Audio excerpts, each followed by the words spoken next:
ইউনুস শাসনে ভারত বিদ্বেষ, হিন্দু নিপীড়ন, পদ্মাপাড়ে বিএনপির প্রত্যাবর্তন হতেই পরিবর্তনের হাওয়া। বিএনপি চেয়ারম্যানের মুখে শৃঙ্খলা রক্ষার কথা, ঐক্যের বার্তা।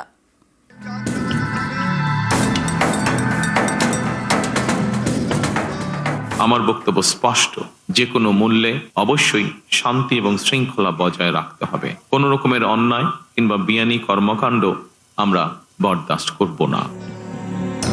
বাংলাদেশ আস্থা রেখেছে ধানের শীষে, তারেক রহমানে। 20 বছর পর বিএনপির প্রত্যাবর্তনে বাংলাদেশে পরিবর্তনের হাওয়া। 2024-এর অগস্ট ছাত্র আন্দোলনের চাপে দেশ ছাড়েন শেখ হাসিনা। তারপর থেকে বাংলাদেশে তদারকি সরকারি। ইউনুস শাসনে প্রায় 2 বছর ধরে নৈরাজ্য দেখেছে বিশ্ব। বাংলাদেশে ভারত বিদ্বেষের বীজ বপন হয়েছে। সংখ্যালঘু খুন এবং নির্যাতন কিছুই বাদ যায়নি। সেই আবহে বাংলাদেশে একক সংখ্যাগরিষ্ঠতা নিয়ে জিতেছে বিএনপি। দলের চেয়ারম্যান তারেক রহমানের মুখে ঐক্যের বার্তা। আমি বিশ্বাস করি, জাতীয় ঐক্য আমাদের শক্তি, বিভাজন আমাদের দুর্বলতা। দলমত, ধর্ম, বর্ণ কিংবা ভিন্নমত যাই থাকুক, কোনো অজুহাতে অবশ্যই দুর্বলের উপরে সবলের আক্রমণ আমরা মেনে নেব না। ন্যায়পরায়ণতা হবে আদর্শ। এ বিজয় বাংলাদেশের, এ বিজয় গণতন্ত্রের। আজ থেকে আমরা সবাই স্বাধীন।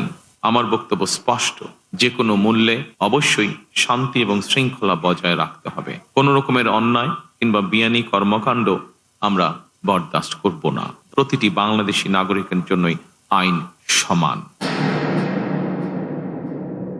The interest of Bangladesh and the interest of Bangladeshi people comes first. By protecting the interest of Bangladesh and the people of Bangladesh, we will decide our foreign policy.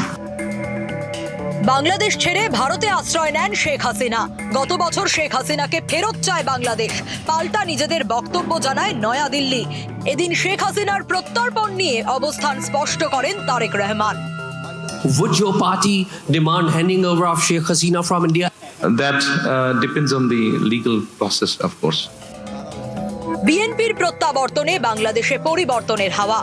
একসময় যে ঢাকা বিশ্ববিদ্যালয়ে কট্টরপন্থী জামাতের দাপট দেখা যেত, সেখানেও উৎসবের মেজাজ, গান বাজিয়ে উদযাপন।